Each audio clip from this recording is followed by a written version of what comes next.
bom? Então, nós estamos na aula 17, Simetrias e Leis de Conservação, pela disciplina Física 1. Hoje, por uma questão técnica, nós estamos aqui com as duas turmas, VT1 e VT2. É uma disciplina dos cursos de engenharia do campus de Várzea Grande, tá? Da UFMT. Então, vamos lá. Gente, então, mais uma vez, quem quiser, fique à vontade para abrir o microfone, porque vai ser necessário. Isso eu tenho certeza. Então, vamos trabalhar simetrias e leis de conservação. E as simetrias, vocês vão ver que pelas simetrias nós vamos conseguir enxergar muito melhor as leis de conservação do universo num todo. E, bom, vamos lá. Aqui sumiu um pedaço aqui, não sei porquê, tá? Mas eu vou trazer de volta. Só um pouquinho que eu vou trazer de volta para vocês. Esse pedaço aqui, o que sumiu, desapareceu. É hoje, né? Oh, caramba! A bruxa tá solta hoje, né? Como dizem. Cadê? Aulas, isso aí. Simetrias, leis de conservação. Isso.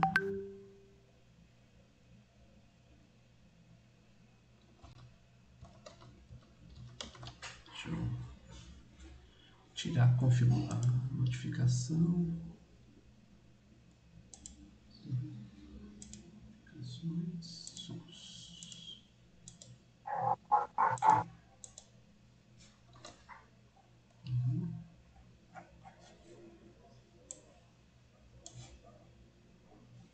Então, bom, eu vou já fazendo as perguntas enquanto eu copio aqui a tela para vocês poderem enxergar.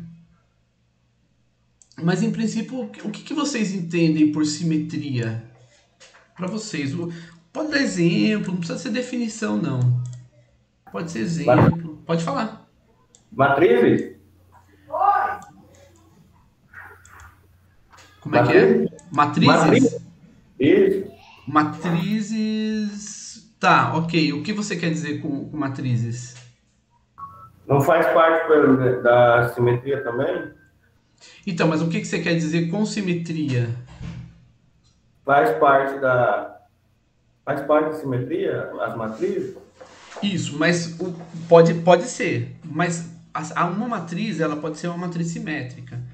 Mas quando a gente fala em simetria, por exemplo, um ambiente em que você percebe simetria, o que seria esse ambiente que você percebe simetria? Pode ser uma sala, pode ser um quarto, pode ser um prédio, pode ser... Enfim.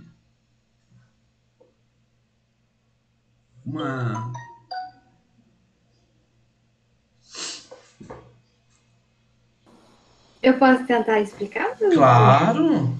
Por mais que não seja uma explicação bem ruim, mas eu entendo simetria como algo que esteja harmonioso, algo proporcional.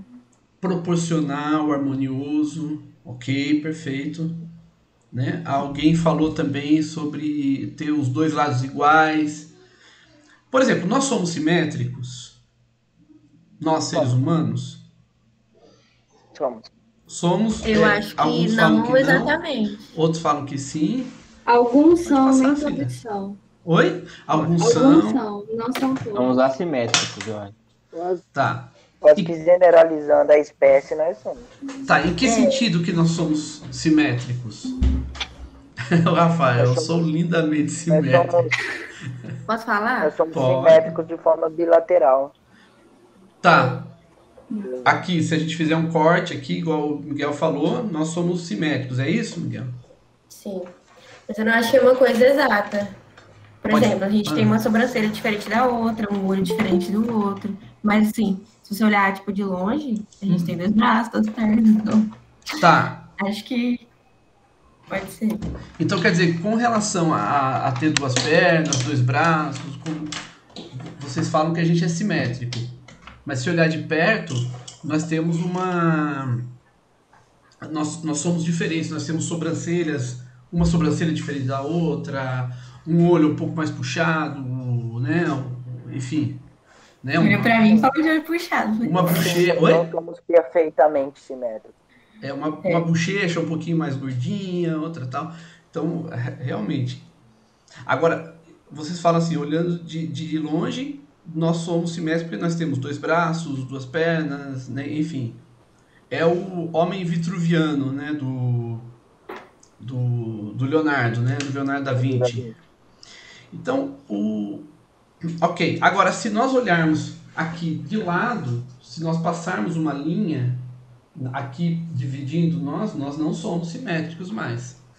Né? Então, quer dizer, por alguns aspectos nós somos simétricos, por outros não. Tá certo? Se a gente olhar bem de perto ainda, a gente vai ver que como alguém falou, acho que foi a Giovana, falou que às vezes a gente tem uma sobrancelha um pouquinho diferente da outra, tal. Né? Os homens não se preocupam muito com isso, né? Ou alguns se preocupam, né? Que são os metrosexuais, né? Que gostam, né? De cuidar, tal, tem uma vaidade. Eu nunca fui vaidoso nesse, né? Você pode ver meu cabelo, tal.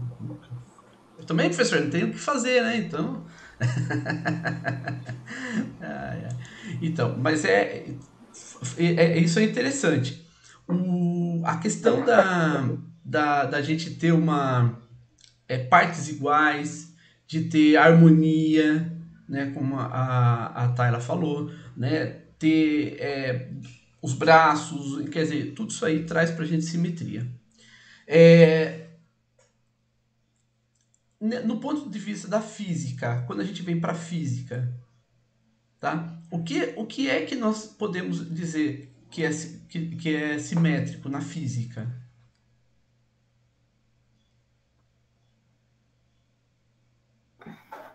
Aquele movimento da trajetória que o senhor falou outra vez, que poderia ser simétrico, tipo... Parabólico. Da parábola, Tá, isso, pode ser parabólico. E partir do chão, né? Tá. Tipo, se não tiver uma altura. Sim. Aí a parábola, ela é simétrica. Sim. Ela pode ser simétrica se a gente partir da mesma altura. Perfeito, ótimo. Se a gente olhar para o universo para vocês é simétrico?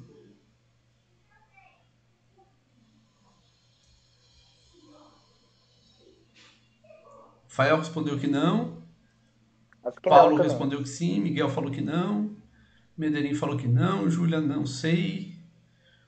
Pedro Henrique, não. Giovana, acho que não. Tá. E isso é interessante, porque nós estamos aqui conversando sobre simetrias do ponto de vista visual. Nós estamos olhando do ponto de vista visual. É muito importante a gente olhar assim do ponto de vista visual. A harmonia, ela muda de épocas para épocas. Tem época que, por exemplo, um ambiente ser harmônico, você tem uma forma de ambiente. Tem época que é outra forma de ambiente. Teve uma época que era, por exemplo, bonito você ter traços que a gente até hoje fala, né? Traços barrocos, por exemplo, na própria arquitetura. Então você vê a mudança no padrão de construções.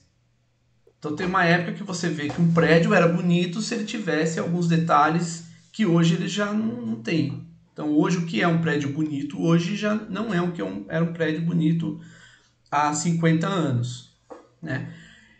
Então do ponto de vista visual a gente compreende bem. Agora nós vamos olhar do ponto de vista da física. Né? Então para a gente descrever o movimento, o que a gente precisa? Para descrever o movimento de um objeto. Então vamos voltar para... Pode falar, Miguel. Trajetória.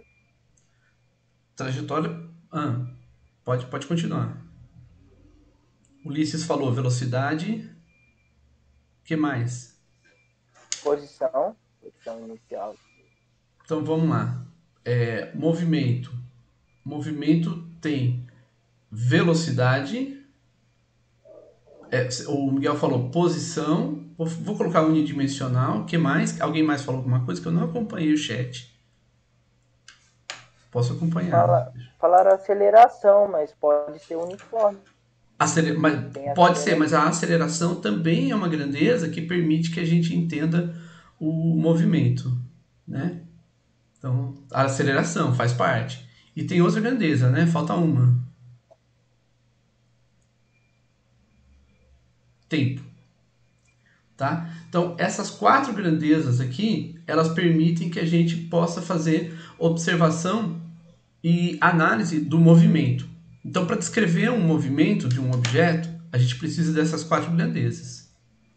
Tá? Aí o Miguel falou, mas pode ser um movimento uniforme. Sim, pode ser um movimento uniforme. Nesse caso, a aceleração é nula. Então, a gente diz aceleração 0, então tá tudo certo. Tá?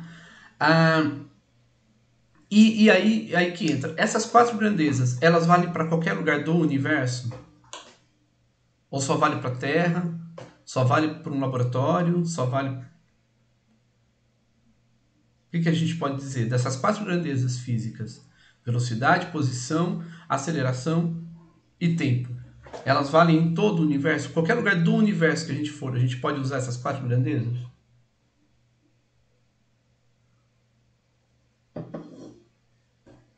Por que não, Medellín?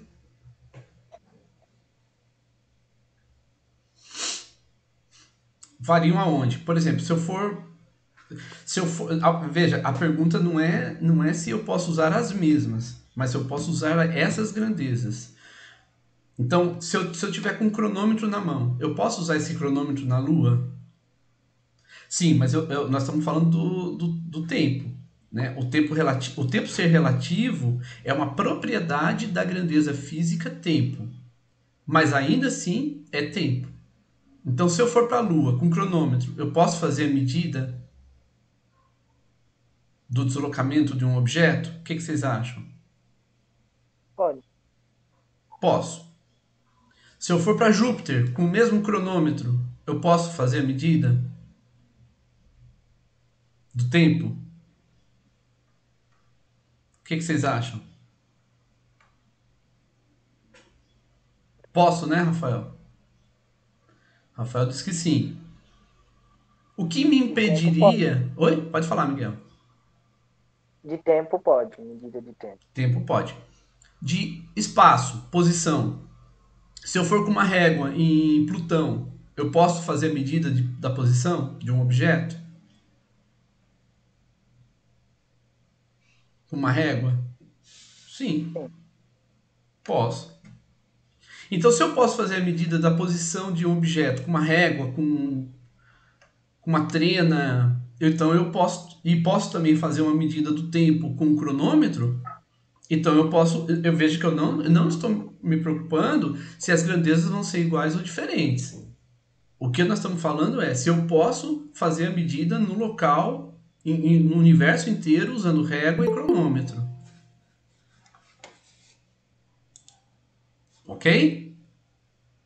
Velocidade também, Rafael, é isso aí. Porque se a gente mede posição e tempo, então nós podemos medir velocidade. Basta fazer o quê? Derivar a função posição com relação ao tempo e nós podemos, então, fazer a medida da velocidade.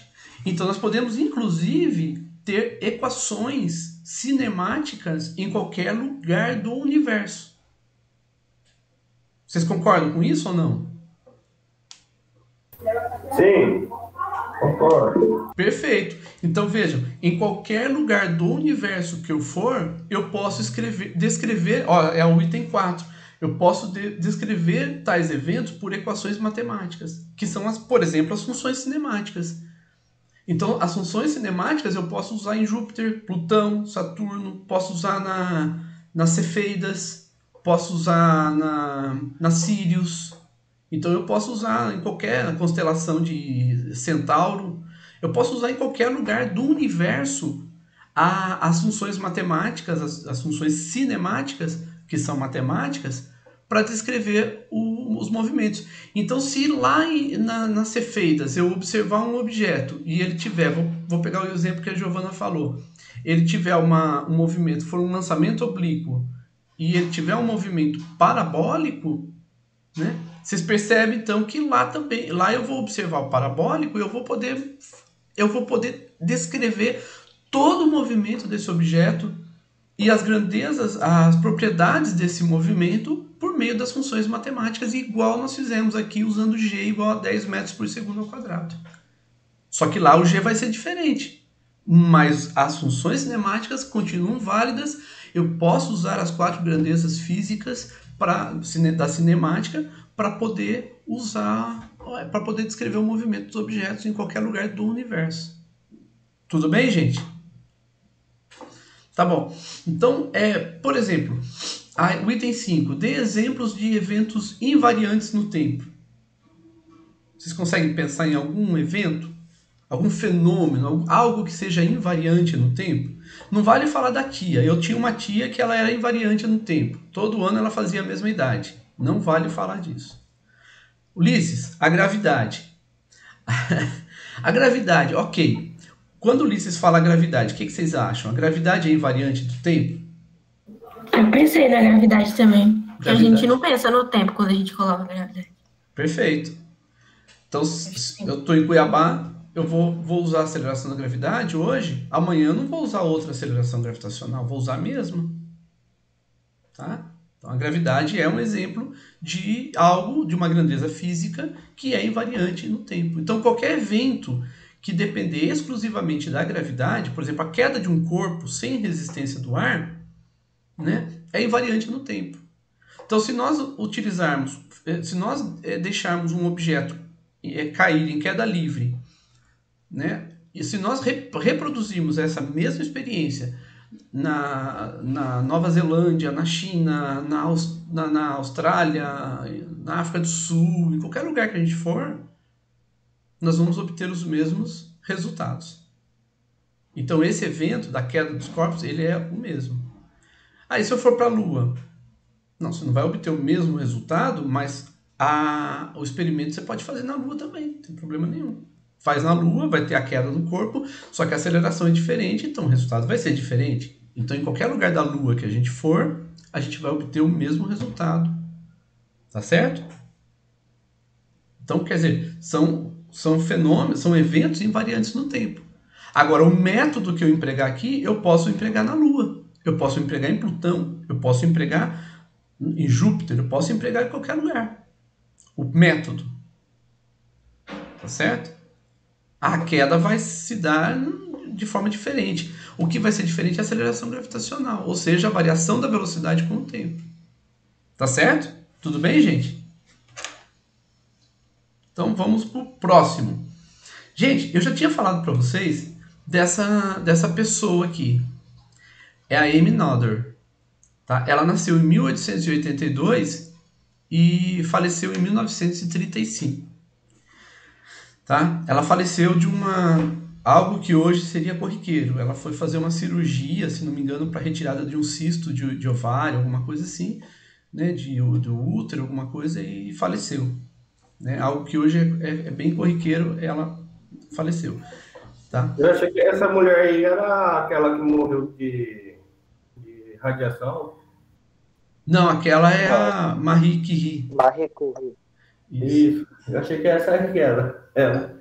Tudo bem. Aliás, do filme, né? Tem um filme agora na Eu Netflix. descobri ontem que tinha o filme dela. É verdade, eu assisti ele essa semana. Eu não assisti ainda, acredita? Eu quero assistir. É legal. É uma romantização, né, de uma história, né? Mas pode ser interessante. Eu não vou comentar porque eu não assisti ainda, né? Então, eu não sei, mas...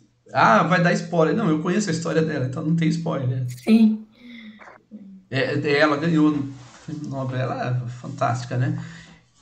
O marido dela morre atropelado, né, na verdade. Sim, cara. Fiquei de cara, meu Deus. Ô, foi spoiler aí. Eu sabia. Desculpa. Olha, eu vi isso na internet há muito tempo. Então, Amy Noether, gente... Já deram spoiler aí de que ela morre de radiação, eu não sou o primeiro. Bom, ela nasceu em 1882, né? Então, ela morre no final, pô. Geralmente, né? Não, eu tô falando da Amy Noether. Mas acho que a Marie Curie nasceu por essa época também. Né? 1880, alguma coisa assim. Bom, a Amy Noether foi contemporânea da Marie Curie. Aliás, a Marie Curie, depois eu vou tentar achar uma foto dela, mas depois eu falo sobre ela. Vamos falar um pouco sobre a Amy Noether. Amy Noether eu já falei para vocês, uma mulher matemática que assim, o seu trabalho foi negligenciado por ela ser mulher, né? Então aqui entra uma série de questões que a gente pode trazer à tona, que é o fato das mulheres na ciência. Então, o fato das mulheres na ciência, isso precisa ser trabalhado. Isso precisa ser trabalhado urgentemente, não só no Brasil, mas no mundo. Tá? A gente pode ver que diversas são as cientistas mulheres, né, que não aparecem, acabam ficando em segundo plano. O próprio Einstein, a esposa dele, a primeira esposa, Mileva, né, ela também seu trabalho foi negligenciado e ela ajudou Einstein muito. Ela também era uma matemática de primeira linha, de primeira categoria, e foi negligenciada também. O seu trabalho foi negligenciado, tal, e Einstein se sobressaiu. Tá? Então isso é uma coisa que precisa ser revista, inclusive por nós. Bom, então eu trago a Amy Noether porque ela disse o seguinte, gente, esse ano aqui é um ano lendário. Em 1905, Einstein publicou 3 artigos. Um deles foi o artigo que deu o prêmio Nobel para Einstein. Qual foi o trabalho de Einstein que deu o prêmio Nobel para ele? Vocês sabem? Por qual trabalho que ele ganhou? Teoria da relatividade? Pois é, não foi. Não foi. Não, cara, do... Não foi pela teoria da relatividade. Einstein ganhou o prêmio Nobel pelo efeito fotoelétrico. Que? A dualidade da luz. Isso? Tem a ver. Mas ele mostrou que foi um trabalho fenomenal dele, um trabalho maravilhoso dele, que depois Millikan levou aí uns 10 anos mais ou menos fazendo experiência, e quando constatou, aí então os dois ganharam o prêmio Nobel. Então Einstein ganhou o prêmio Nobel pelo trabalho sobre o efeito fotoelétrico e não sobre a teoria da relatividade. É porque muita gente pensa, né, que é a mais famosa, tal, mais famoso trabalho dele. Mas ele fez 3 trabalhos. Os 3 trabalhos que ele fez em 1905, um deles foi sobre a teoria da relatividade restrita, que é um trabalho fantástico, é um artigo maravilhoso. Tá? Tem, inclusive, tradução em português, mas em inglês é fenomenal. Né? A linguagem que ele usou, tal, né? É sobre a eletrodinâmica dos corpos em movimento. Então é um trabalho de eletrodinâmica, não é um trabalho de mecânica, como muitos pensam também. Então, Einstein estava trabalhando com eletrodinâmica. Esse foi o trabalho da teoria da relatividade especial de Einstein. Tem também o trabalho dele que ele fez sobre o movimento browniano das moléculas. A origem de Einstein foi em termodinâmica e mecânica estatística. Então, por exemplo, quando você pega um líquido, pode ser água, tá? E você coloca ele para aquecer, você começa a ver algumas partículas que elas se movimentam lateralmente e tal. E esse movimento é um movimento aleatório, e Einstein estudou esse movimento, o movimento browniano, que se chama. Tá? Que é um trabalho também fantástico dele. Ele usou também as ideias de Planck, de 1895 e de 1900, né? Justamente para estudar sobre o aspecto da ideia do Planck, que já é a quantização da matéria. E o trabalho dele sobre o efeito fotoelétrico, que é fenomenal. O efeito fotoelétrico até então, todos acreditavam que a luz era uma onda eletromagnética, e é de fato, né? A gente pode ter essa visão. Só que o Einstein mostrou que a luz também tinha um comportamento de partícula, e quando ela vem, ela entra em contato com uma superfície, ela retira um elétron dessa superfície, né? Que é o efeito fotoelétrico. Tá? É um trabalho fantástico do Einstein também. São 3 artigos. Em 1905, esses 3 trabalhos do Einstein foram publicados em 1905. Foi um ano glorioso da ciência. E em 1905, a Amy Noether, tá? Essa mulher que nós estamos vendo aqui, fantástica, ela publicou um trabalho e ela disse o seguinte: para toda simetria contínua na natureza, há uma lei de conservação associada. E para toda lei de conservação, há uma simetria contínua associada. O que ela está dizendo aqui, gente, é algo assim fenomenal. Por quê?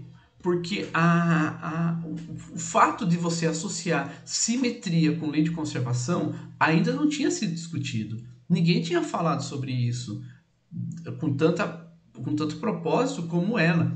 E o trabalho dela é tão abrangente que chega a surpreender, porque hoje em dia, nas teorias mais modernas que nós temos da física, ainda nós temos descobertas relacionadas ao trabalho da Amy Noether.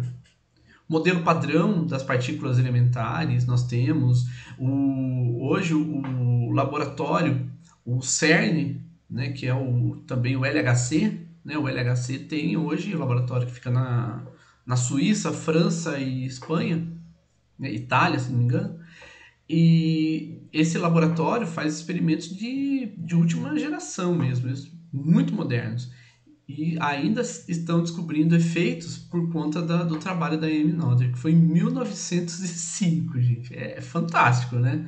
Então pode ver que o gênio, ele não é um gênio somente pelas coisas que ele faz, mas é por estar muito além do tempo que ele se encontra. E a Amy Noether, ela é um gênio.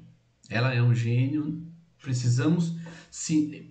E eu conversei com um amigo matemático esses dias, né, e falei da Amy Noether e nós procuramos muito, pesquisamos muito e tem pouquíssima coisa sobre ela na internet, gente. Pouquíssima coisa. É impressionante como pode ser dessa forma. Mas enfim. Então, aqui nós temos uma caixinha que é o teorema de Noether. E a simetria, olha só, a simetria, a lei de conservação pelo teorema de Noether traz a simetria. Então, se você tem uma lei de conservação, associada a essa lei de conservação, você vai ter simetria. E se você tem uma simetria associada a essa simetria, você vai ter lei de conservação. Então, o que a física faz? A física procura as simetrias.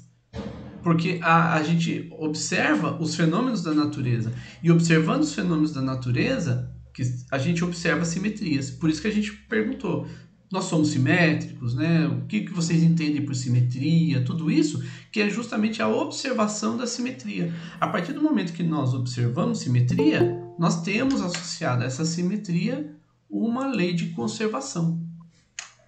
Tá? Então, podemos dizer que há leis de conservação associadas às simetrias. Então, vamos em busca dessas simetrias. Então, quando a gente vai para Plutão e observa um objeto se deslocando e marca o tempo que ele leva para se deslocar, nós estamos observando simetrias também. Por quê? Porque quando nós descrevemos o movimento de um objeto, nós estamos usando as leis de Newton. Então, quando nós levamos o cronômetro e a régua lá para Júpiter para fazer a observação do movimento de um objeto, o que nós estamos no íntimo fazendo? Nós estamos afirmando que lá em Júpiter valem as leis de Newton. Se nós formos para Cefeidas com uma régua e com um cronômetro para medir o movimento dos objetos, nós estamos afirmando que valem as leis de Newton. Então, o que nós estamos dizendo? Que as leis de Newton são universais. Elas valem em qualquer lugar do universo que a gente for, dentro da mecânica clássica. Claro que no buraco negro e tal, você tem alguns efeitos que as leis de Newton não descrevem, né? Elas não dão conta de descrever. Aí a gente vai usar teorias mais aprofundadas, né? Então, o Miguel coloca aqui, a lei da gravitação universal é uma delas. A lei da gravitação universal, se a gente for fazer a medida da órbita dos planetas e da órbita dos satélites, né, dos cometas, enfim, tudo isso a gente usa a lei da gravitação universal de Newton. Então, é uma lei universal. E sempre que a gente tem uma simetria, a gente tem uma lei de conservação. Então, se a lei de Newton ela vale no universo inteiro, nós podemos ir até lá e buscar essas simetrias, em qualquer lugar do universo. Amy Noether. Não esqueçam desse nome. Fantástica, tá? Daqui a pouco nós vamos também ouvir, né? Já pensou? Né? Ó, aqui, só que eu tô vendo, fora as outras que eu não tô vendo. Eu tô vendo na minha tela aqui a Júlia, a Tayla e a Giovana. tá? Então, daqui a pouco nós teremos também. Tá? Imagina, esses nomes bonitos. Tá? Giovana. Opa, estarão aí na história, com certeza. Tá? Amém. Exatamente. E, gente, por favor, hein? É uma coisa que eu sempre digo para todos os meus alunos. Eu não quero meus alunos abaixando a cabeça para ninguém. Então, se vocês forem num congresso, num evento, alguma coisa, chega lá, tem um aluno do ITA. Nossa, um aluno do ITA. Nada disso, gente. As aulas que vocês têm aqui são as mesmas aulas que eles têm lá, que são as mesmas aulas que tem na USP de São Carlos, de São Paulo. Tá? A gente conversa com da Federal do ABC, a gente conversa com colegas de outras universidades e a gente está...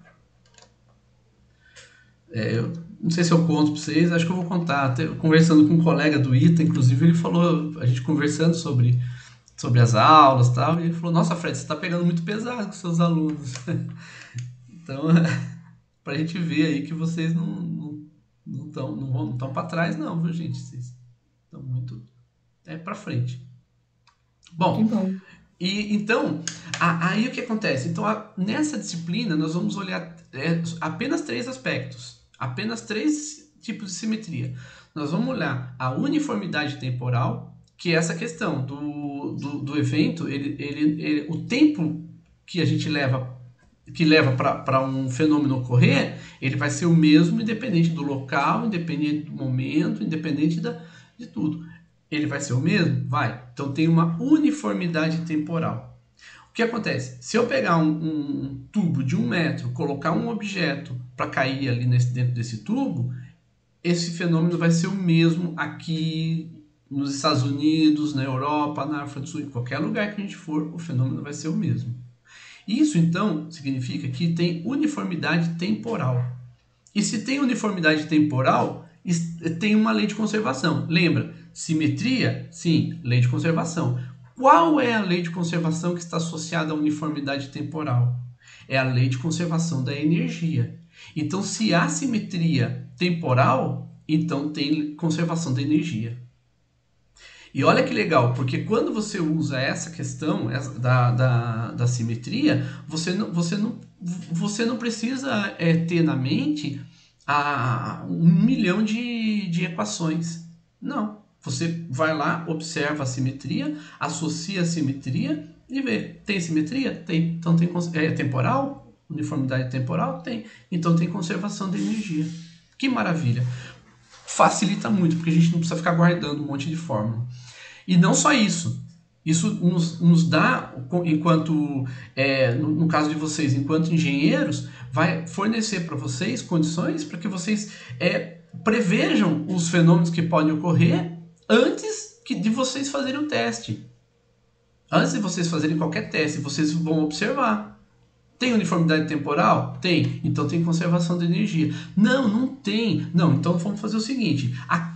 As grandezas físicas que nós podemos associar com simetria, nós vamos usar a conservação de energia. Aquelas grandezas que não podemos associar com simetrias, que não têm uniformidade temporal, então há uma quebra da conservação de energia, ou seja, a dissipação de energia. Se há dissipação de energia, então nós vamos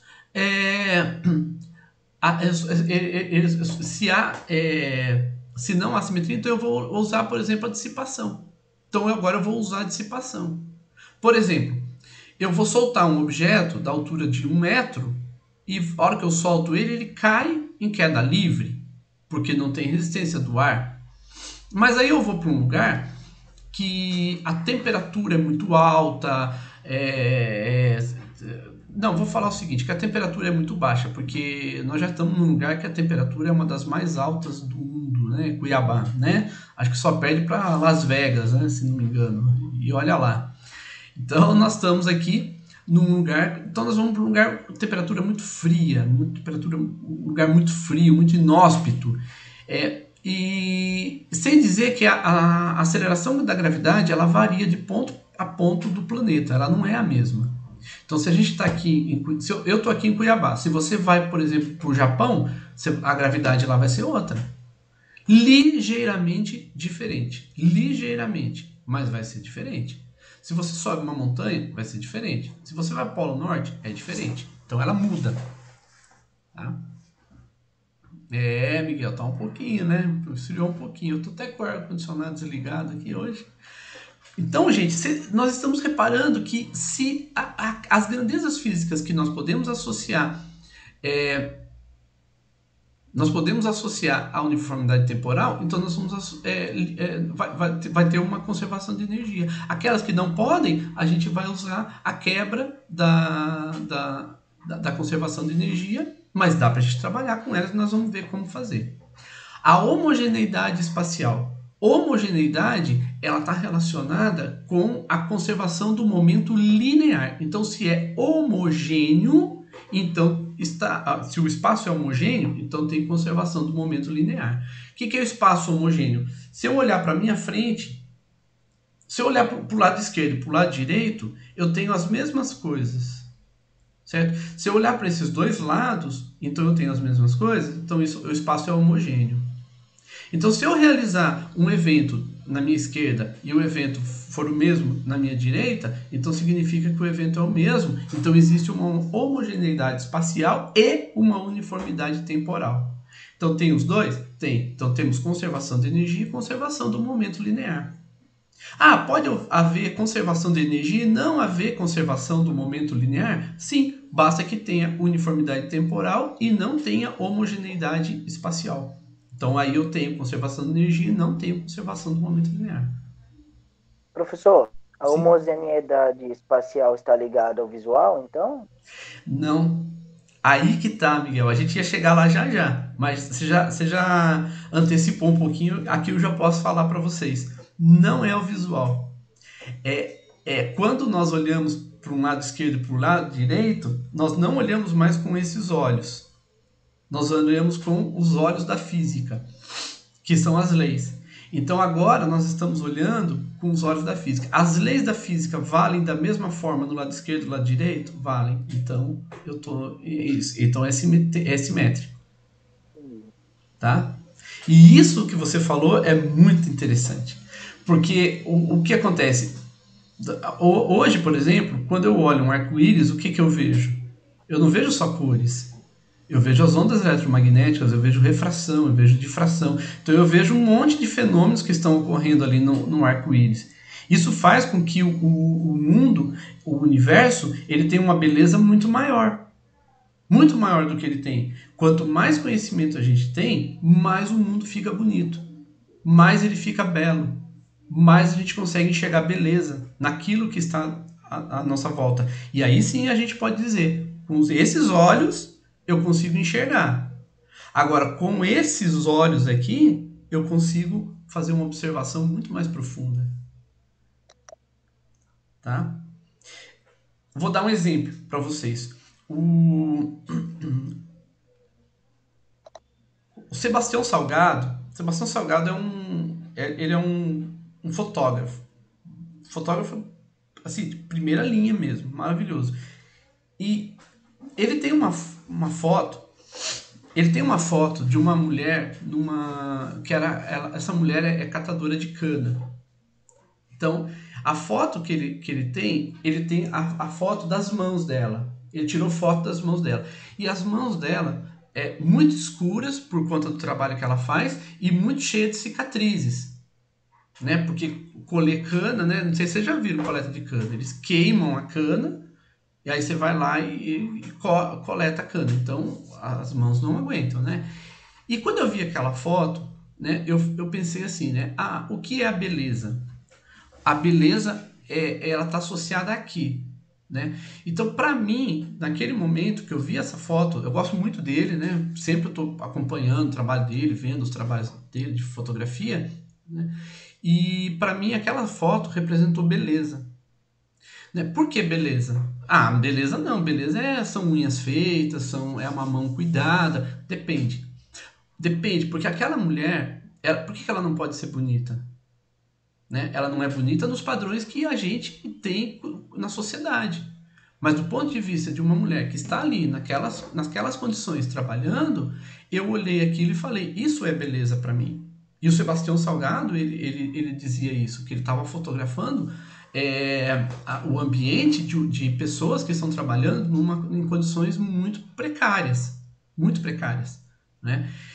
E não é a beleza dos salões, mas é a beleza exatamente, é isso aí, Miguel. A beleza está associada ao significado que tem por trás. Então a gente começa a ver, associar ao significado, vou usar a sua palavra, Miguel, obrigado, né? Vou usar, o significado é que está associado à beleza. Então a gente começa a ter um outro olhar sobre aquilo que a sociedade inteira vê de um jeito, você vê de outro. Mas você não vê de outro simplesmente, você vê pela sua perspectiva. Tá? Então, ao olhar, você não se fecha, você se abre e olha e tenta olhar de outras formas. É como quando você pega um livro na mão.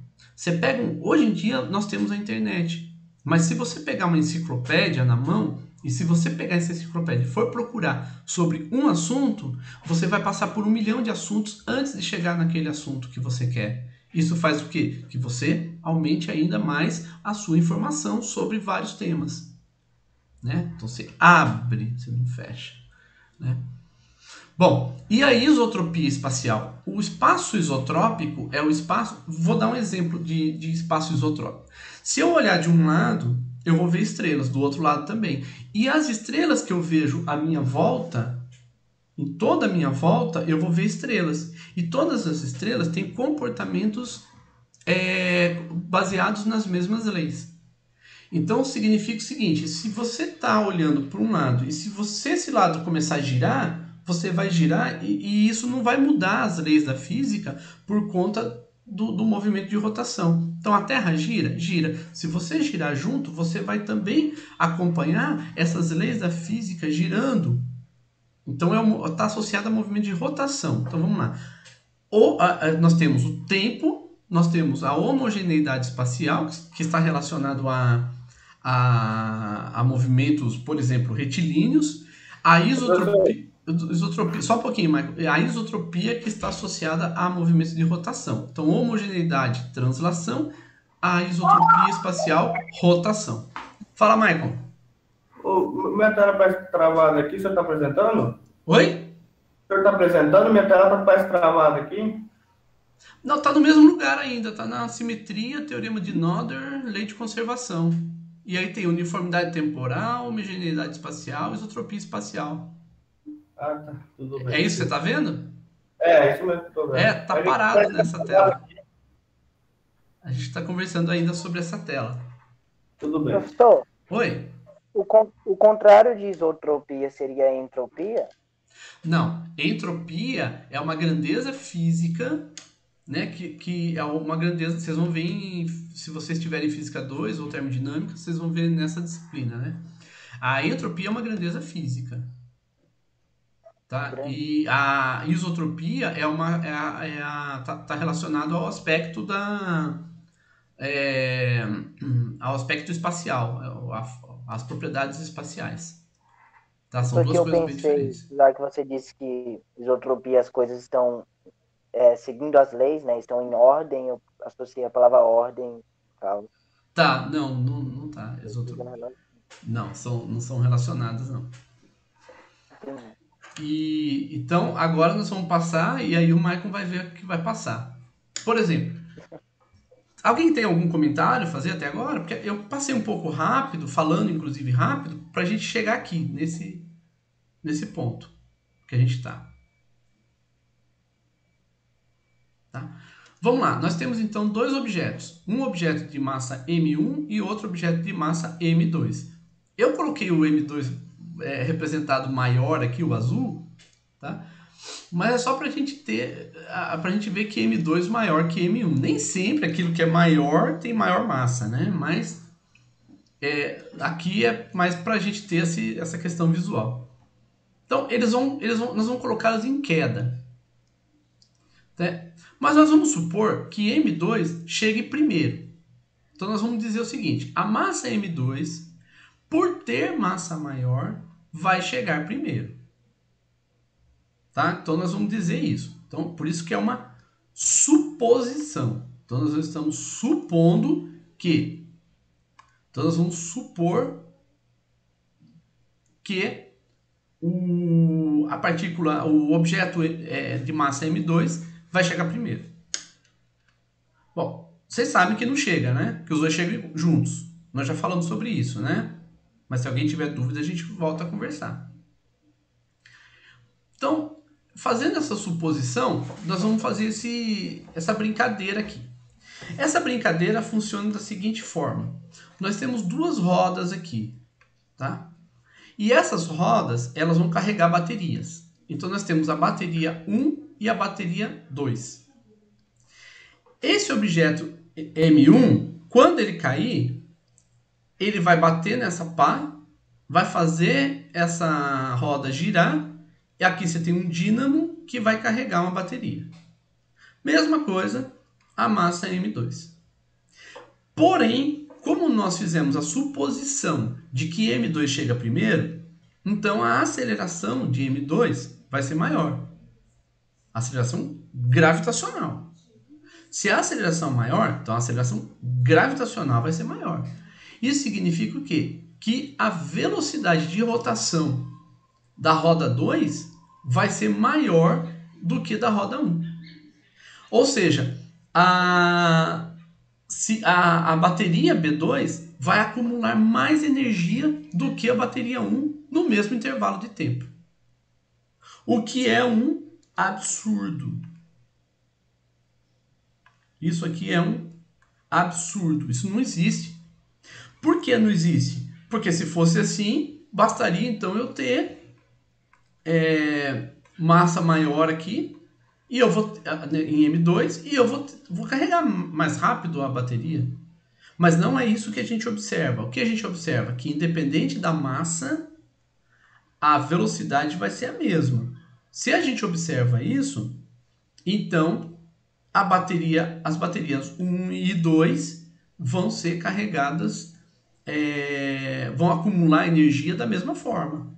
As duas vão ter o mesmo acúmulo de energia, se elas forem do mesmo tipo, tiverem a mesma montagem, se o dínamo for da mesma forma, se for tudo isso, as duas baterias vão acumular energia da mesma forma. Não tem diferença entre elas, tudo bem?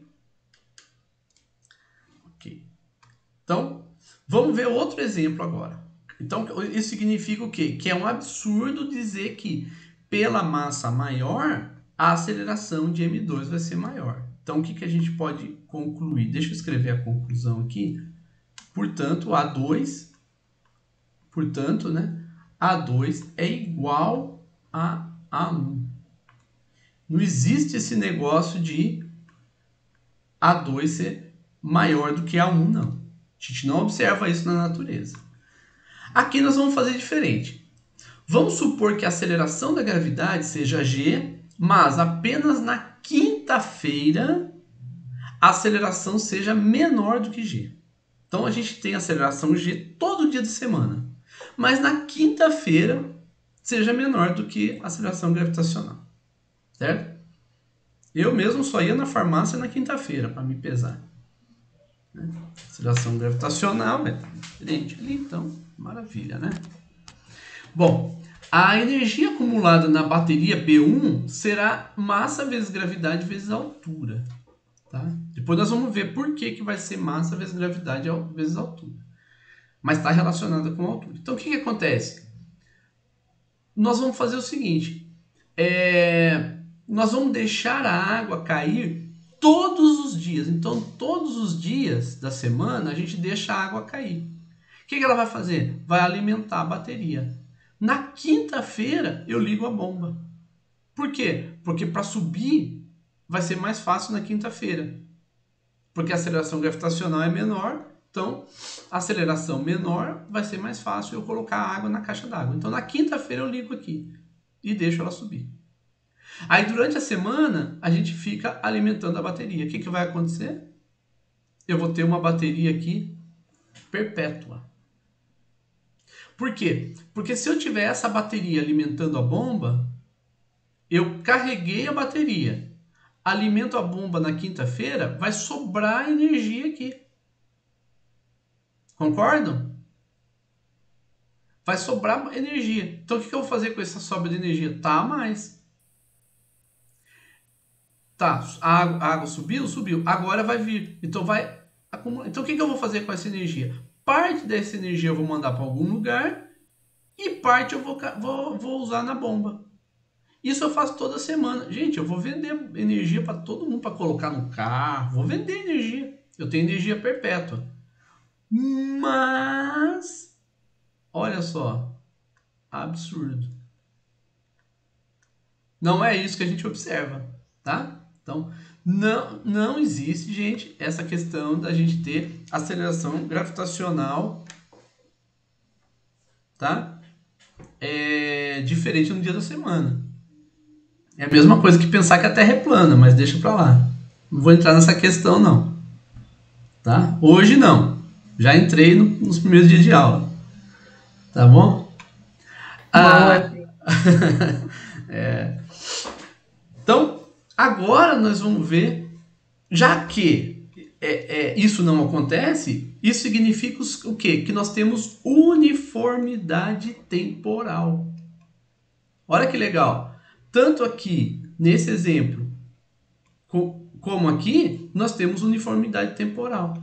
Logo, nós temos conservação de energia.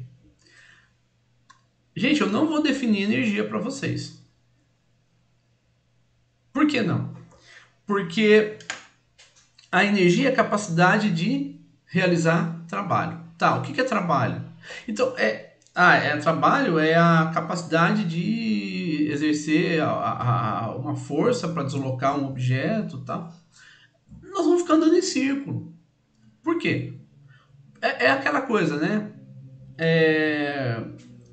Como que é? Tostines é fresquinha porque vende mais ou vende mais porque é fresquinha, né? Vocês nem sabem o que é Tostines, mas Tostines era um biscoito de chocolate que tinha lá nos anos 90, tá?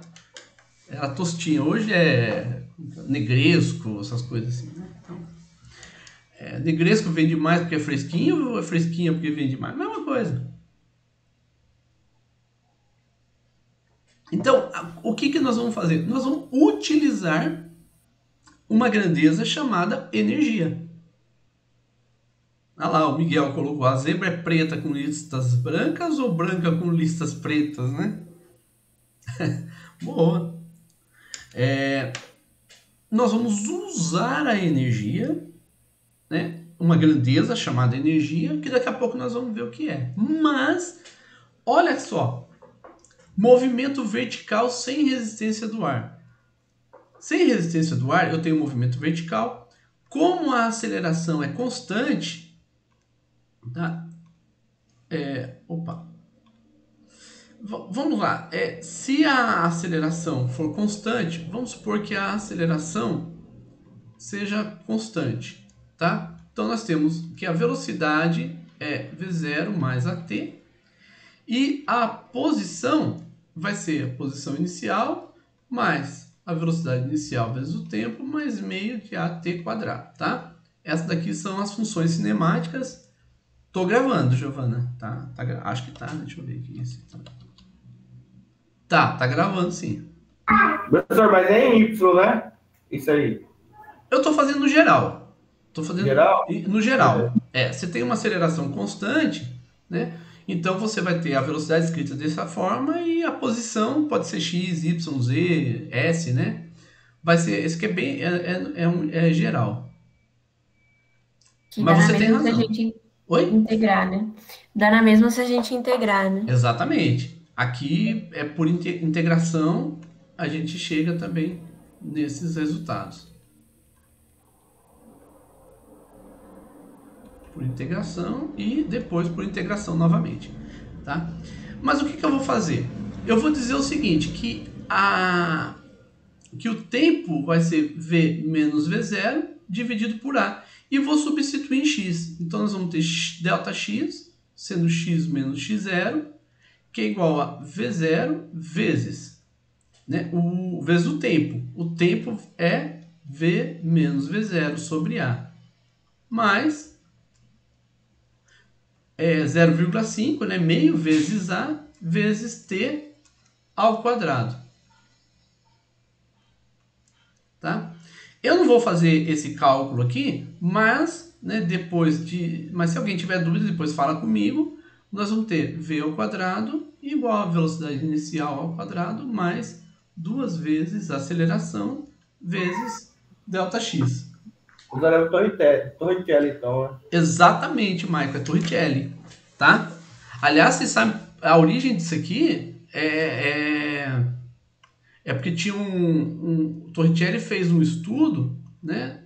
Ele usou um galão cheio de água, mas esse galão tinha um furo aqui, ó.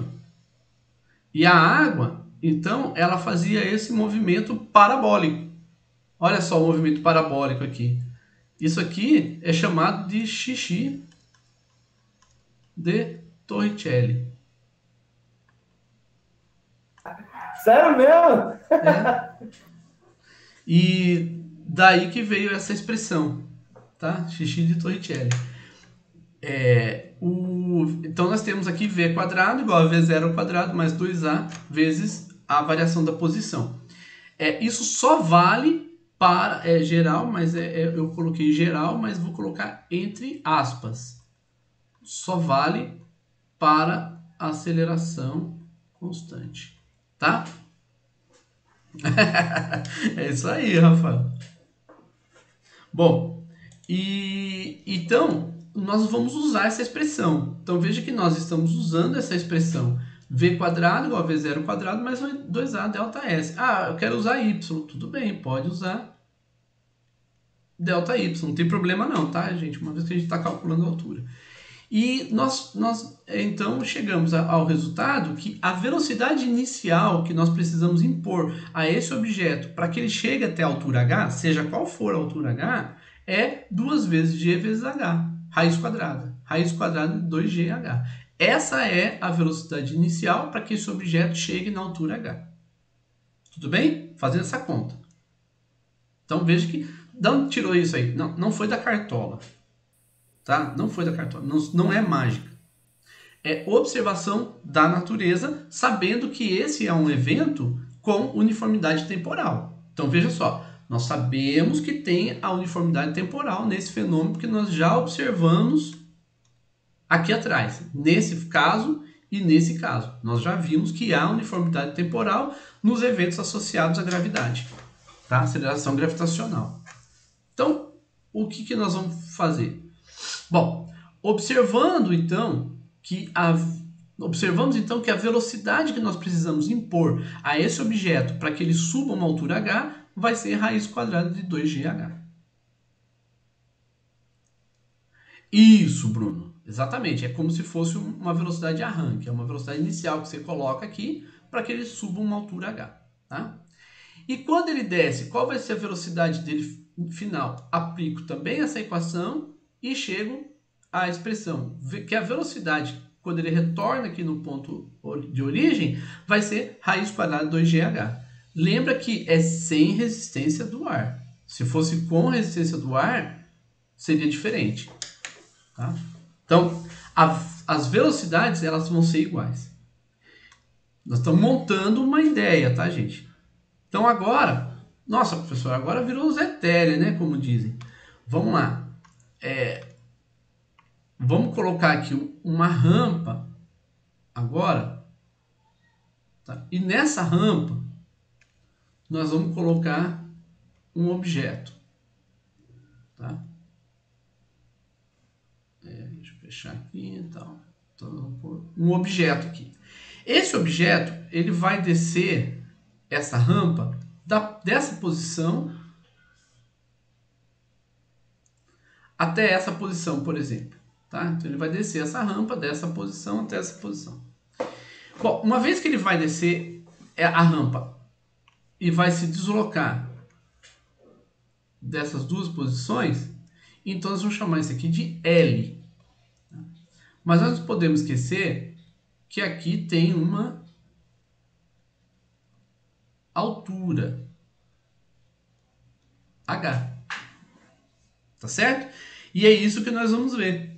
Então, se nós observarmos, o que significa essa figura? Esse objeto, então, ele vai descer, então ele parte do repouso ele tem uma massa constante, isso é importante, que ele tenha massa constante, e ele vai descer a rampa, a plataforma, de uma distância L.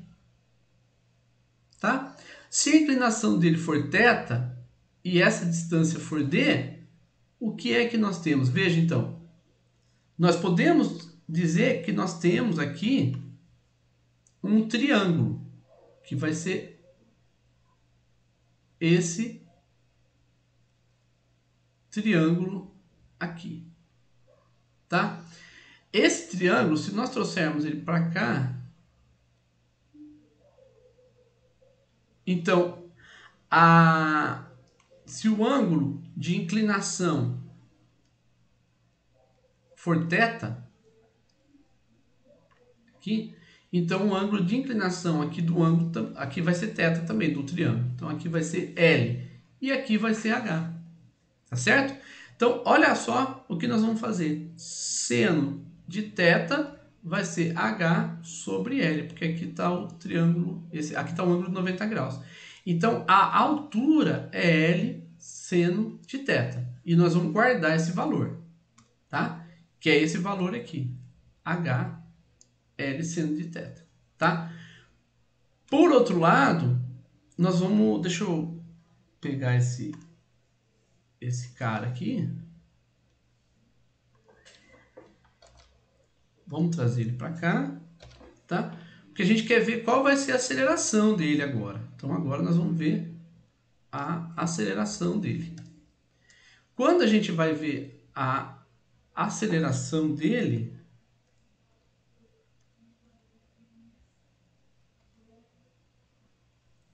acho que eu vou apagar tudo isso aqui, que isso aqui não vai precisar, não. Agora não.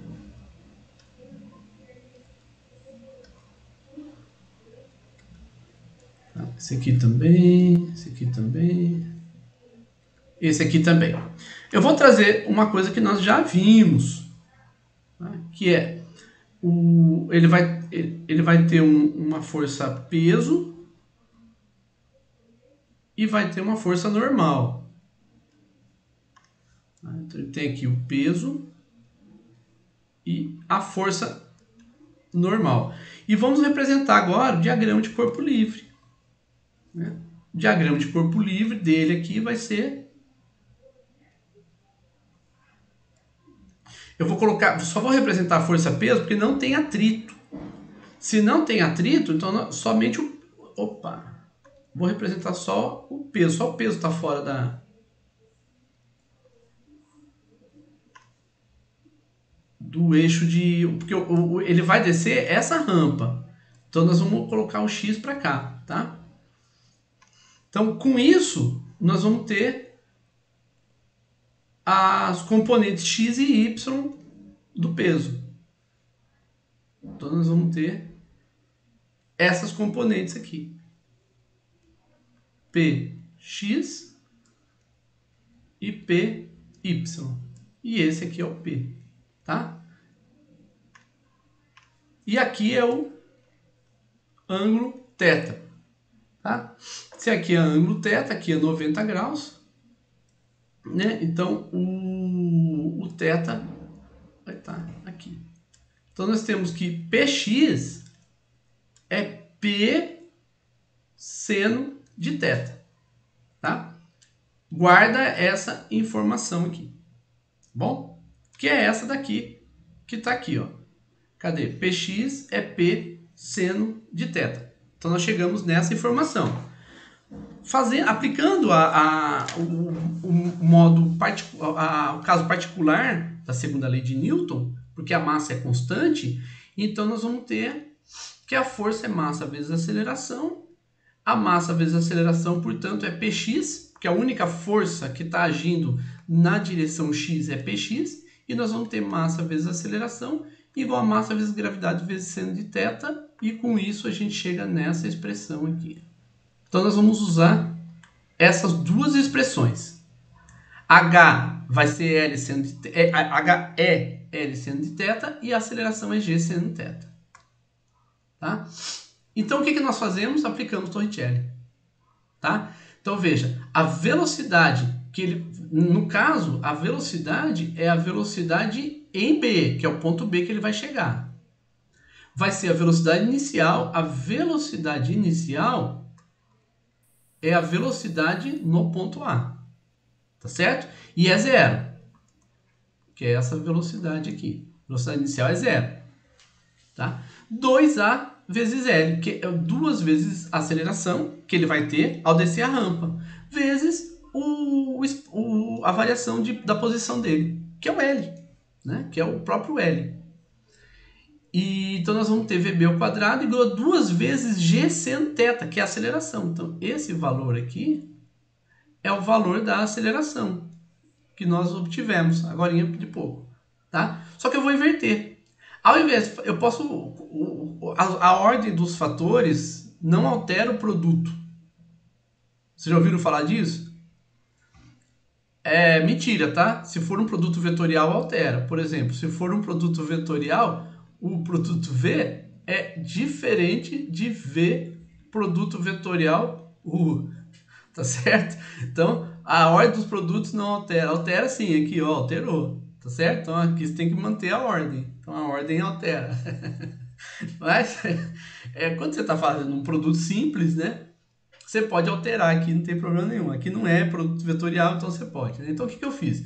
Eu tirei o G e coloquei o L para dentro do parênteses, né? Então, ficou L seno de θ.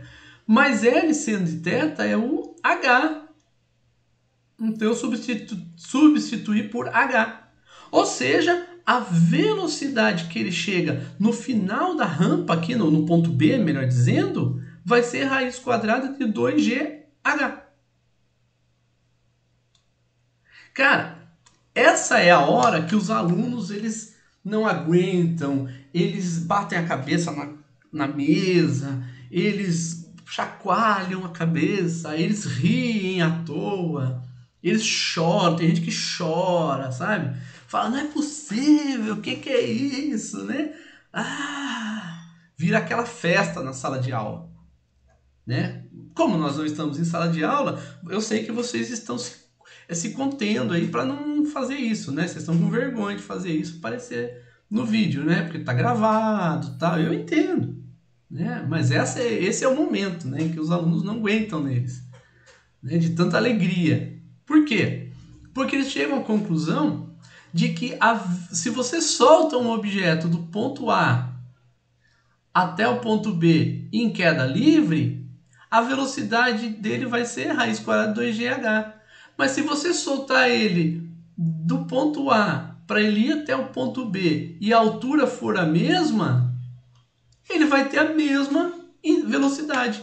A intensidade vai ser a mesma. A intensidade, tá? Porque o vetor não é o mesmo, mas a intensidade vai ser. Ou seja, em módulo é o mesmo. É a mesma velocidade, né? Vou comprar um bolo de tanta alegria. Professor, como assim? Isso aí é o que tava na prova, né? Parecido. É bem parecido com esse daí. Então, e não mexe com o tempo, tipo... Não precisa. Você pode calcular o tempo, mas não precisa. É o que eu vi na prova, né? Demorou 2 anos. E aqui nós fizemos em 2 segundos. Aqui, ó. Exatamente. Aí, ó. Na verdade é esse aqui, né? Cadê? Aqui, ó. Olha ele aí. É isso aí mesmo. Pronto. Né? Então nós chegamos a esse valor. E nós agora sabemos que se nós utilizamos... Partiu o segundo chamado, ó, Miguel, a Júlia também. Se eu soubesse disso na prova, né? Mas é que a gente não tinha visto ainda a conservação de energia. Não se... Como que é? Não se... Como que é? Não fiquem se julgando. Não se julguem não, gente. Calma. Devagar. A gente não tinha visto ainda a conservação de energia, né? Gente, esse resultado aqui, ele é maravilhoso. Por quê? Porque a altura H é a mesma. O Bruno. O que acontece é que o L, ele é maior do que o H. Então, por exemplo, Se você quiser diminuir o esforço gravitacional para você subir, você vai ter que subir mais, tá? Então, por exemplo, você vai subir uma montanha, você não vai subir ela 90 graus, né? Alguns sobem, né? Alguns sobem até a inclinação negativa, né? Eu não subo nem... Nossa. E eu sou tão azarado que o dia que eu fui subir, nossa, eu quase... O que aconteceu? Foi em Barra do Garça. Se tiver alguém de Barra do Garça aí, se alguém conhecer Barra do Garça, sabe o que eu vou te falar. Barra do Garças. Estávamos em Barra do Garça, trabalhando, final de semana, estava esperando, porque eu ia dar aula na segunda-feira, era domingo, falei, vou subir o Cristo. Né? Aí, Rafael, subi de calcanhar, exatamente, né? E lá para subir o Cristo tem uma escadaria, que gente, ali deve ter 1.956.577 degraus. Não é possível, cara. Tem um monte. Eles falam que é só 200 e pouco. Eu falo, não é nada, cara. Tem 300 milhões de degraus nesse negócio. Né? O cara parou de contar no 200, professor, mas tem mais mesmo. Tem um monte lá, cara do céu. Eu falei, não vou subir esse negócio. Falei, eu vou de carro, né? Antes não tivesse ido, eu bati o carro, cara do céu. Eu bati o carro, mas subi. Sério? Bati numa Como é moto. que você bateu o carro pra subir? Lá não tem placa de palha, né? Eu não sabia se eu tava na preferencial ou não. A moto veio e tal, bateu. Caraca. O cara saiu bem e tal, tava normal, levei ele em casa, ele tava super bem. E eu também tava bem, o carro tava bem, né? Aí a gente entrou em acordo e eu subi de carro. Mas o carro, para subir, não é o mesmo esforço, gente. Não é diferente. A diferença é que eu não estou me esforçando. Bom, e agora vem o caso 3. Vejamos só o seguinte. Quando ele sai de A e chega em B numa queda livre, a velocidade é 2gh, raiz quadrada de 2gh. Quando ele sai de A e vem a B por uma rampa, a velocidade dele é raiz quadrada de 2gh. E agora, vamos fazer aqui um half pipe e vamos fazer o seguinte, tá? Não tem atrito, não tem resistência do ar. Se ele sai do ponto A, ele vem... Qual a velocidade que ele vai ter no ponto B? Qual a velocidade que ele vai ter aqui?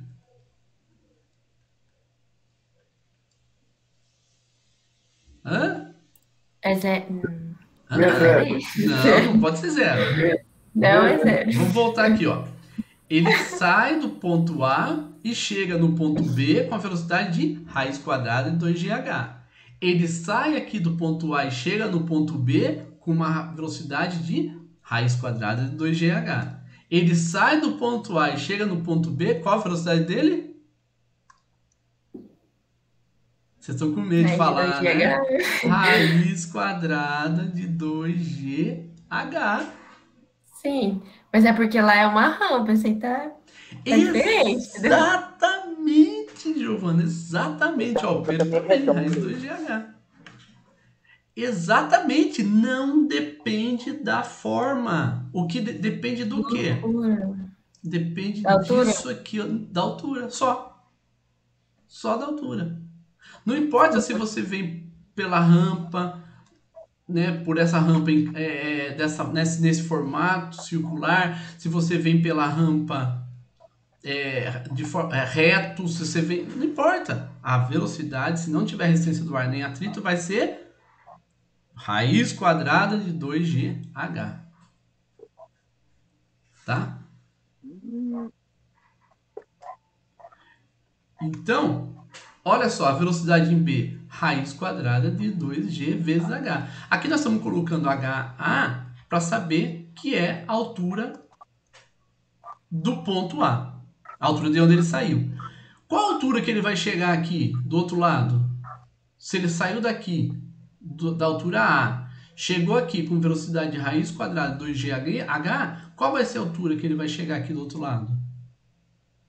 A altura. A mesma, eu acho. Qual, a mesma o quê? Altura A, não é? Altura. Altura A.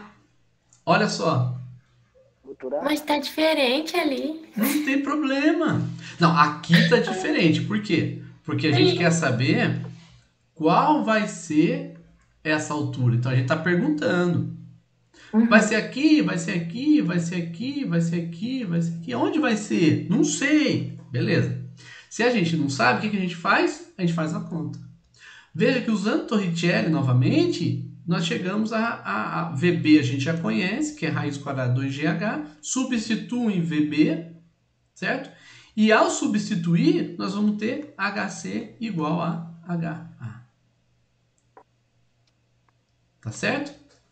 Então, aqui na verdade eu posso, deixa eu tirar aqui, porque é VB ao quadrado, então é... não vou conseguir apagar aqui. Tá? Não, aqui não tem essa raiz desses dois lados não, tá? Não vou conseguir, depois Professor, você falou numa das aulas do senhor Uhum.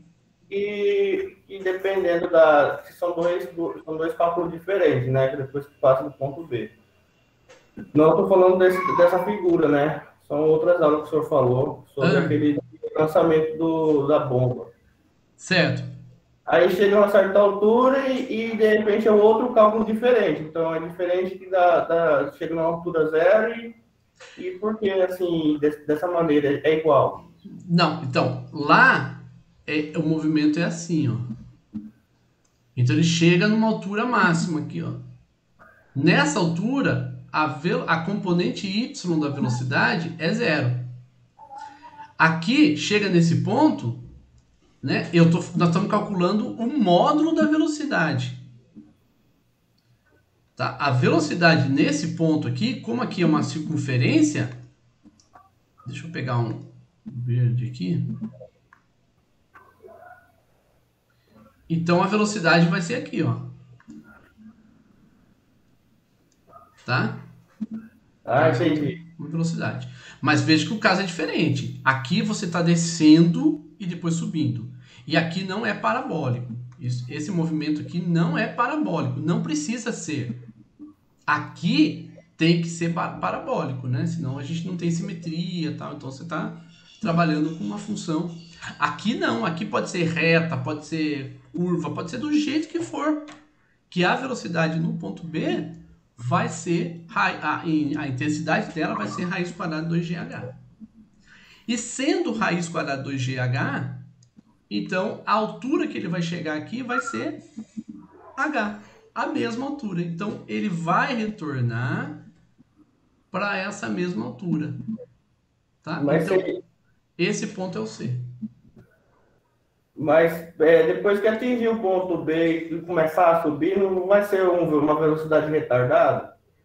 Sim, vai reduzir a velocidade, não é? Entre B e C, sim. Aí quando chegar em C, qual vai ser a velocidade? Menos. Qual? Vai começar a reduzir. Qual valor em C? Eu não estou lembrado de cabeça. Olha só, a gente quer saber qual é a altura que ele chega. Então qual tem que ser a velocidade aqui? Zero. Tá beleza. Tá certo? Isso, Rafael. Chegou aqui com velocidade nula, ele vai começar a voltar. Ele volta e vem para A. Então ele vai ficar fazendo esse movimento aqui, ó, pendular. Tá? Vai ficar oscilando aqui em torno do ponto B. Sempre? Então, sempre. Porque não tem resistência, não tem atrito, não tem nada. Né? Faz sentido.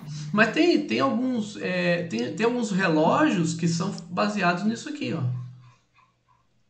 São, por exemplo, vários relógios o relógio de pêndulo é baseado nessa ideia. O relógio de pêndulo, então, qual que é a ideia dele? Ele vai ficar lá, oscilando, oscilando, oscilando e dando a hora. Chega um ponto que ele não dá mais a hora certa. Você vai lá e faz o quê? Você corrige. Então você vai lá, arruma o pêndulo, põe ele para oscilar novamente, e aí ele vai ficar dias, semanas. Os relógios suíços ficavam, por exemplo, ficam ainda, né? Por muito tempo funcionando sem precisar da corda, né? Que a gente chama, né? Da corda no relógio. O relógio de pulso, por exemplo, você faz o quê? Dá corda nele.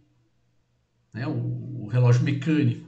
Você vai lá, dá corda nele E o que é dar corda? É você fornecer energia para que ele faça a oscilação necessária para te dar a hora certa.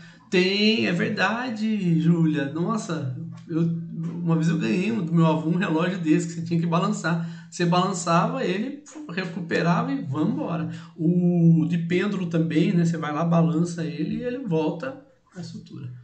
Ó, Então, Miguel. Oi, pode falar, Mike. então, aí você solta essa bolinha. Aí eu solto sem energia, sem nada, só fazendo a equação da gravidade. Aí ele vai para o ponto C, ponto A, ponto C, ponto A, mas de qualquer jeito, quando acaba a velocidade dele, vai ficar bem no centro no B. Então é isso a ideia? Só vai parar no B se não tiver mais ação. Tá me ouvindo? se não tiver o quê? Vai parar, a bolinha vai assim, solta a bolinha ali no ponto A, aí Isso. vai no ponto C, volta no ponto A e vai ainda reduzindo a velocidade até parar no B. É isso que é a ideia? Mas só vai parar se tiver tem que ter uma condição para ele parar. Qual é essa condição? Senão ele não para. É a gravidade? Atrito ou resistência do ar. Se tiver atrito ou resistência do ar, ele vai parar. Mas se não tiver, ele não vai parar nunca. Vai ficar eternamente nesse movimento, indo de A para B, para C. Ele só vai chegar em C se não tiver resistência do ar nem atrito. Senão ele nem chega em C. Entendi. Nós vamos fazer alguns exercícios que ele não vai chegar em C. Ele vai até perto de C e volta, e aí ele vai ficar nesse movimento até parar em B. Inclusive, você pode calcular quanto tempo leva para ele chegar em B. Aliás, esse cálculo que a gente faz, quanto tempo leva para chegar em B, é o cálculo que os engenheiros fazem para saber quanto tempo um equipamento vai funcionar. Mesmo que ele seja elétrico. Tá certo? Inclusive, nos anos 90, uma dificuldade muito grande que os engenheiros tinham era fazer com que o produto elétrico ou eletrônico, ele deixasse de funcionar exatamente no momento em que acabasse a garantia. Acabou a garantia, deu pau, troca. Agora nem precisa mais. Por quê? Porque de ano em ano as pessoas vão lá e trocam o celular, trocam não sei o quê. Eu tô com o meu Samsung J7 aqui, cara, desde 2015. E vou ficar com ele. Tá aqui, tá funcionando, então tá maravilhoso. É isso aí, Medeirinho, tá certinho você. Tá, deixa eu ver o que o Miguel falou. Minha cabeça nesse momento, usar limites para determinar a equação da reta tangente nesse ponto da curva. Boa! Você pode usar também para calcular a assíntota. Você vem aqui e calcula a assíntota. Tá. Essa aqui não é a assíntota, essa aqui é a inclinação, tá? Oi, quem falou? Professor. Pode falar, Rafael. Aqui no ponto B vai ser a velocidade máxima que ele vai alcançar, então? Vai. Ah, tá. Só isso mesmo. Velocidade máxima quando ele alcança a altura mínima.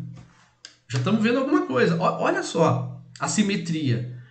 Altura máxima, velocidade mínima. Altura máxima, velocidade mínima. Altura mínima, velocidade máxima. Isso vai ficar oscilando. Tá certo? Isso vai ficar oscilando. Então já temos aqui um indício do que vai acontecer agora. Que é justamente isso daqui, ó. Veja que como não importa o caminho, não tem atrito. Se não tem atrito e nem resistência do ar, não importa qual é o caminho que nós vamos seguir. O que vale é que a velocidade, quando ele chegar nesse ponto 2 aqui, vai ser raiz quadrada de 2GH. Sendo H essa altura. Tá? Então, a velocidade que ele vai chegar em 2 vai ser raiz quadrada de 2GH. Não importa o caminho que ele faça. Presta atenção nisso aqui que eu estou falando, gente. Não importa o caminho que ele faça. Por que eu estou dando ênfase ao caminho?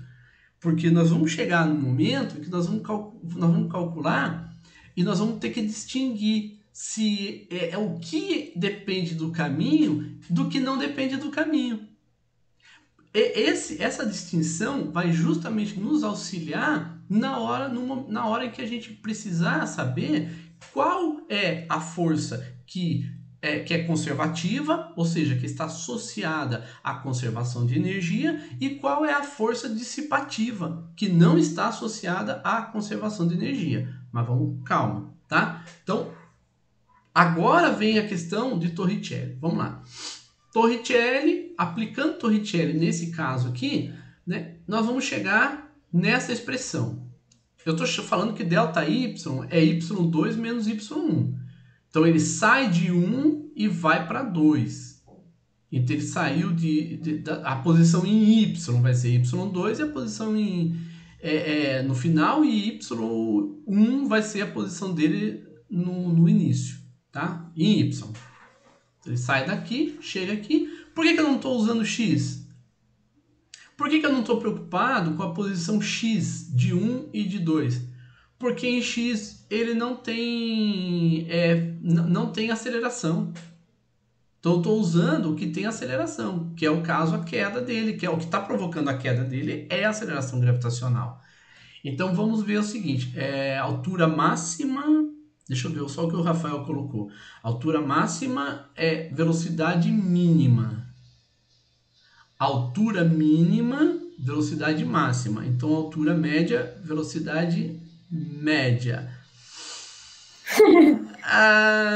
Mais ou menos, né? Não vamos, porque vamos mais ou menos. Não, brincou com as palavras, professor. Ele brincou com as palavras.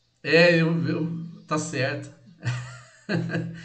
Não, professor, calma aí, deixa eu só falar, explicar isso aqui. Assim, porque assim, eu fiquei pensando, se tiver uma rampa assim, de 2 metros, 3 metros, para deixar assim mais fácil. Daí, quando tiver no metro 1, a velocidade dele vai ser máxima. Quando tiver no metro 3, a velocidade dele vai ser 0, vai ser a velocidade mínima. Ele sai de 1 metro e vai para 3? Não, ele tá no 3, daí cai assim, entendeu? A altura máxima dele é 3, e a bolinha cai na rampa. A mínima é 0? É 0. Tá. Daí quando ele estiver na altura 0, vai ser a velocidade máxima. Perfeito. Quando ele estiver no 3, vai ser a velocidade mínima. Quando ele estiver no 1,5. No 0. Não necessariamente você vai ter a metade da velocidade. Será que é isso? Então, isso que eu perguntei. Boa pergunta. Nós vamos responder isso já. Beleza, então. Tá? Talvez não hoje, mas você já pode pensar. Não, você já pode pensar. Veja só. Vamos voltar aqui. Olha só. Nós estamos chegando a um caso em que ele sai lá da posição 1 e vem aqui na posição 2, tá? Então, ele vai percorrer uma altura H. Então, ele chega lá, H. O que você está dizendo é o seguinte, que vamos supor que V1 é 0. E vamos supor que V2 seja a máxima, né? Seja a velocidade máxima. E você está dizendo que Y1 é 3 metros. Y2 é 0. Então você está dizendo isso aqui. Para Y igual a 1,5 metro, velocidade vai ser igual a quanto? Você sabe responder? Vocês sabem? Como que eu calculo a velocidade quando não tem atrito? Raiz quadrada de 2GH. Tá? Então, para H igual a 3 metros, então você calcula a velocidade, que vai ser raiz quadrada de... Vamos aproximar o G para 10, tá? Então vai ser 60. E para H igual a 1,5 metro, a velocidade 1,5 vai ser igual a raiz de 60 sobre 2?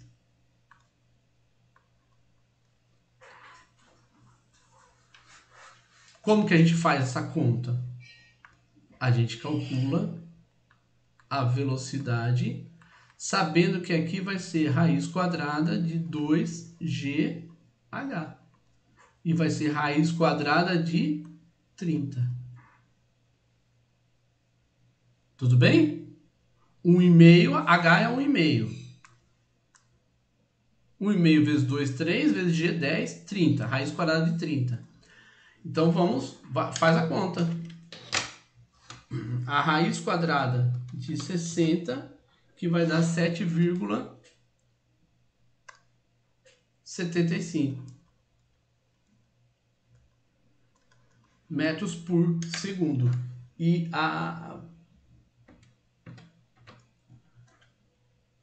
essa daqui vai ser, deixa eu apagar. Não vou apagar não. Vai ser igual a 3,87 metros por segundo. E a raiz quadrada de 30?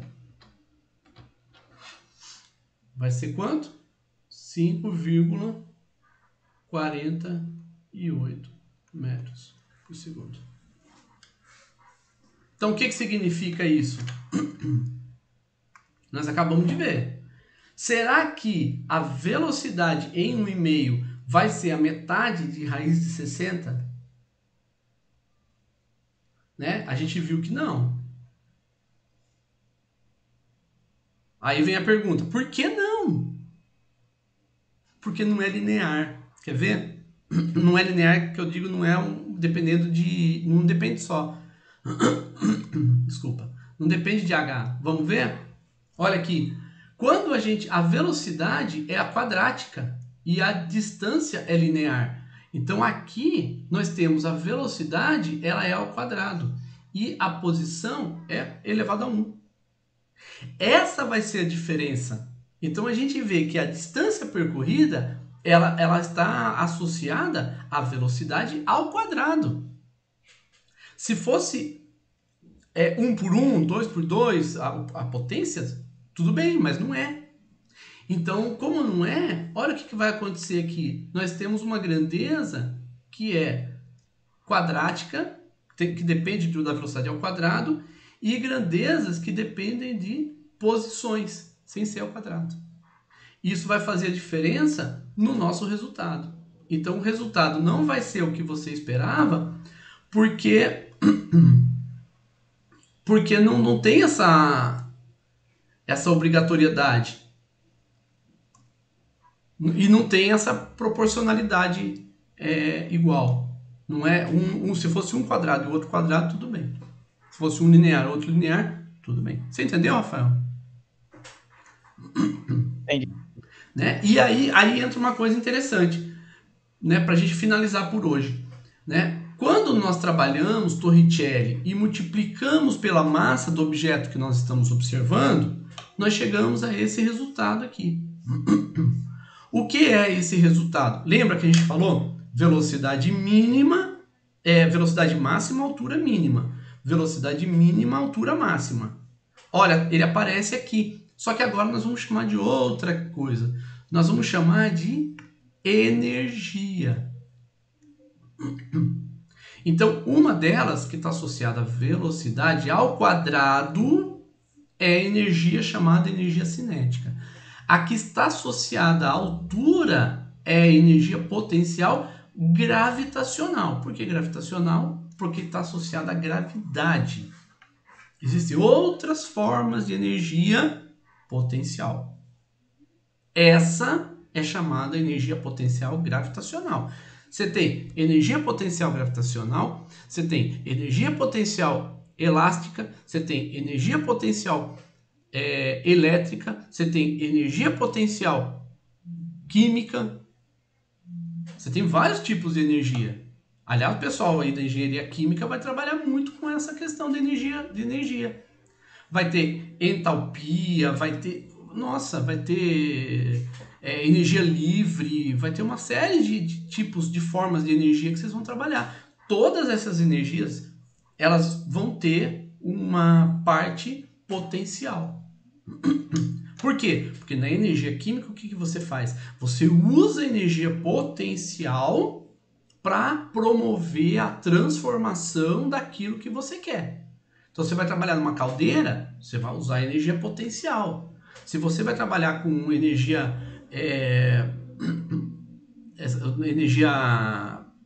nuclear, você vai trabalhar numa usina nuclear, você vai usar energia potencial nuclear. Então, veja que tudo isso, gente, aí que está o interessante. Todas essas, se você for trabalhar numa usina hidrelétrica, seja termoelétrica, nuclear, seja como for, o princípio é o mesmo. As formas de energia são diferentes, mas o princípio é o mesmo, que é esse que a gente está apresentando agora. Então, se você conhece M-Nother, você não vai ter problema com energia, com trabalho. Você não vai ter problema nenhum com isso. Porque você conhece a base, você conhece o fundamento. Engenharia de minas, todas as engenharias, mas nós estamos falando de algumas que nós temos aqui. Engenharia de minas, você vai, por exemplo, você vai promover uma explosão numa mina. Aí você liga para o seu supervisor, escuta, eu preciso de uma bomba nuclear aqui. O cara vai rir de você e vai falar, pelo amor de Deus, o que você está querendo fazer aí, né? Então, quer dizer, a hora que você for projetar o que você vai fazer ali, vai ter que ser controlado. E como que você tem esse controle? Sabendo a base, sabendo o fundamento.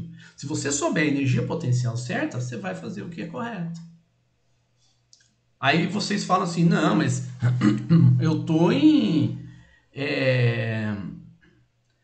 engenharia de transportes, eu não vou ter problema com isso, não? Tá bom. Aí você vai projetar um aeroporto. Aí você vai projetar um aeroporto, aí você vai ver lá a espessura que você vai usar da pista de pouso, você não faz a dimensão adequada. Você fala, não, põe qualquer coisa aí que dá certo. Ou então você vai superdimensionar, né? Você liga para o seu supervisor, escuta, eu preciso de todo o asfalto que você tiver no Brasil inteiro, porque eu vou fazer uma pista de 2 quilômetros aqui no aeroporto. Não. Você vai dimensionar. Aí vocês falam assim, ainda bem que eu sou da engenharia de computação e de controle e automação, né? Não preciso dimensionar nada. Não. Vai em qualquer lugar, aí, qualquer automação que você for fazer, qualquer cálculo que você for fazer, qualquer... eu quero um computador para trabalhar, por exemplo, numa linha de produção, né? Aí você chega lá na linha de produção, você vai falar assim, você chega lá na linha de produção, ele vai precisar só para controle da velocidade da esteira. Não, você tem que comprar um Cray de última geração aí e tal, com uma potência de não sei quanto, com nitrogênio líquido para esfriar o processador. O cara vai ter um troço, bicho, né? Se fosse eu teria um troço ali, né? Não precisa. Então você vai fazer o quê? Você vai montar ali com os dispositivos corretos para fornecer a potência que você precisa. Para isso você vai precisar de uma energia potencial. Entendeu? Elétrica. Isso, automação, computação. Então, engenheiro vai trabalhar com isso. Essa é a base. Deixa eu ver o que vocês estão... Ensino médio, Pedro fazia bullying comigo. Pedro. Tem coisa que eu não posso ler, tá, gente? Como professor, tá? Depois eu leio em voz alta, mas sem ser como professor. Professor. Oi. Eu queria... Na verdade, é uma curiosidade. Sim. Né? A questão da energia potencial, por exemplo. E as formas como o que você utiliza para chegar nela. É um trabalho, por exemplo, interessante para quem quer a área de pesquisa? Sim, porque depende muito da área de pesquisa que você vai, né? Tem áreas de pesquisa que você... Qual que é a sua engenharia? Engenharia química. Engenharia química você não vai conseguir fugir de energia potencial. Você não vai conseguir fugir, não. Isso é muito bom. Você consegue, por exemplo, fugir de energia potencial em alguns casos, mas se você não sabe da energia potencial, não sabe os conceitos básicos, né, é complicado, né?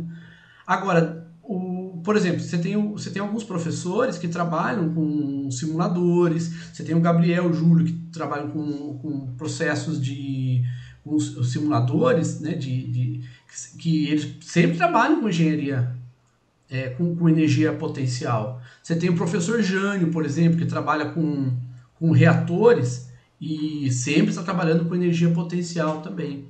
Às vezes a energia potencial está nos bastidores, ela tá intrínseca, você não percebe ela no seu dia a dia, na sua rotina, mas ela está lá. Né? Então, sempre os professores, quando eles vão trabalhar, os pesquisadores que eu digo, né? Quando eles vão trabalhar com isso, eles sempre estão com olhares para energia potencial. Mesmo que eles não falem em energia potencial, eles usam outros nomes. Né? Eu vou usar Gibbs. Aí o Gibbs está associado a quê? Energia potencial. Entendeu? Por exemplo. Né? Às vezes eles falam em potência, às vezes eles falam... Então depende muito. A linguagem é característica de cada tipo de pesquisa, de cada tipo de aplicação que você vai fazer. Mas sempre está lá, tá? Sempre vai estar lá. Quer trabalhar com pesquisa? Energia é o forte que você vai trabalhar. Porque eu vejo que, assim, algumas energias como a nuclear, o processo para chegar nela gera alguns impactos. Então, assim, você estudar a questão de você poder dirimir esses impactos, principalmente na questão da energia potencial, como é uma área que eu me interesso, assim, eu acho que é um campo interessante de fazer um início de um trabalho. Tem muito trabalho para fazer mesmo. Aqui no Brasil eles já tem projetos, né, para implantar usinas nucleares. Eu vou falar para você uma coisa. Eu, como físico, eu não sou contra a energia nuclear de jeito nenhum. Pelo contrário, eu sou favorável até. Desde que seja feito de acordo com as normas internacionais. Né? Agora, tem que ver também se há necessidade ou não. Quais são os riscos, quais são os impactos. A usina nuclear de Angra dos Reis, por exemplo, a nossa, a segurança dela é por gravidade. Ela é diferente de Fukushima. Né? Vocês já ouviram falar da Fukushima? Fukushima, que houve, eles chamam de acidente nuclear. Eu falo que não é acidente nuclear, eu falo que é acidente ambiental. Porque o acidente foi por conta do terremoto e não por conta da usina nuclear. Então, lá, o que acontece é que o reator, né, o material radiativo, ele ficou suspenso. E ao ficar suspenso, ele superaqueceu o reator. Então, ao superaquecer, ele provocou o dano. Aí teve vazamento de material radiativo, tudo que é refúgio. Porque ali ele está no alto, então ele está emitindo e tudo aquilo vai superaquecendo. Esse é o perigo do Japão. Não, Japão não. E aqui no Brasil não, ela se ocorre algum problema, a segurança dela, o material radiativo mergulha na água. É uma outra forma e daí não tem superaquecimento. Tem outros problemas, mas superaquecimento não. Professor, também tem lá mesmo no campo no Japão, eles estão sem projeto na área ambiental, eles querem jogar os lixos radioativos no mar. E está tendo muita polêmica lá no Japão sobre essa questão. Não sei se é por causa de falta de recursos, porque não tem falta de estudo. Tá bem estranho lá. Eu vejo muitas manchetes que estão falando sobre essa usina nuclear. Agora, não sei se é lá no Fukushima que você está falando, em outro lugar. Pode ser Fukushima, porque ali tem muito material radiativo.